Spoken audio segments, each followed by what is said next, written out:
ကျွန်တော်ဟာခဲအိုမရဲ့ကြောပေါ်မှာရှိတဲ့မဲ့အမတ်သားကိုပဲမြင်ချင်ခဲ့တာပါဒါပေမဲ့သူမကရုတ်တရက်တည်ကြည်သွားပြီးကျွန်တော်အရွယ်ရောက်လို့ရီးစားရတဲ့အထိစောင့်မှုပြောခဲ့တယ်အဲ့ဒီမဲ့အမတ်သားဟာချိန်စာတင်နေပြီးညနေတူတိုင်းတေးရမယ်လို့ကြားပူတာကြောင့်ကျွန်တော်လည်းထိတ်လန့်တကြားနဲ့ထွက်လာခဲ့မိတယ်ရွာတွေကချက်ကတော့ဒီလိုအယူတဲမှုတွေကိုမယုံဘူးဆိုပြီးခဲအိုမစီကိုအတင်းသွားစစ်ဆေးဖို့လုပ်ပါတယ်ကျွန်တော်တားပေမဲ့သူကနားမထောင်ပဲခဲအိုမနောက်ကိုအိမ်ထဲလိုက်သွားခဲ့တယ်10မိနစ်လောက်ကြာတော့ချက်ဟာအော်ဟစ်ပြီးပြေးထွက်လာတဲ့ပါဇက်ကအမြုပ်တွေထွက်ပြီးမြေကြီးပေါ်လဲကျမင်းမျောသွားခဲ့တယ်ရွာသားတွေကသူ့အလောင်းကိုလာတဲသွားကြချိန်မှာအားလုံးကစိတ်မကောင်းဖြစ်နေကြပေမဲ့ခဲအိုမကတော့ဘာမှမဖြစ်တယ်လို့ပါပဲ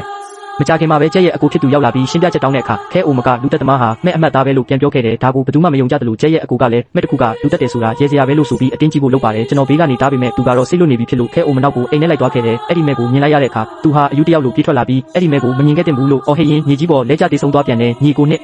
ရောက်စလုံးဒီလိုမျိုးမရှင်းမလင်းတေးဆုံးသွားခဲ့ရပါတယ်ခဲအိုမဟာချိန်စာရဲ့ပြရုပ်တစ်ခုလုံးဝဖြစ်သွားခဲ့တယ်လို့ကျွန်တော်လည်းအမှန်တရားကိုဖော်ထုတ်ဖို့ကြိတ်ဆူခဲ့ပါတယ်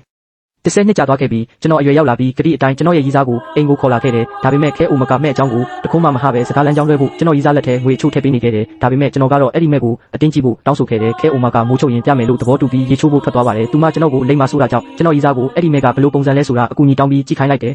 အရာအလုံးအဆင်ပြေမယ်လို့ထင်ခဲ့ပေမဲ့အပြင်ပြန်ထွက်လာတဲ့သူမရဲ့တုတ်ပြန်မှုဟာဂျက်တို့ညီကိုတွေလိုပဲဖြစ်နေခဲ့တယ်ကျွန်တော်ဘယ်လိုပဲမေးပါစေသူမကမပြောဘဲညှင်းဆန်ပြီးထွက်သွားခဲ့တယ်ခဲအိုမကိုသွားမေးဖို့လုပ်တော့မှပဲကျွန်တော်ရီးစားရဲ့အော်တန်ကိုကြားလိုက်ရတယ်ကျွန်တော်ပြေးသွားတဲ့အချိန်မှာသူမတေဆုံးနေပါပြီအမှန်တရားဟာခဲအိုမစီမှာပဲရှိရမယ်ဆိုပြီးသူမကိုမှဲ့ပြဖို့ကျွန်တော်အတင်းကျပ်လုပ်ခဲ့မိတယ်နောက်ဆုံးမှာတော့နောင်နာတွေနဲ့ပဲပြည့်နေသွားခဲ့ရပါတော့တယ်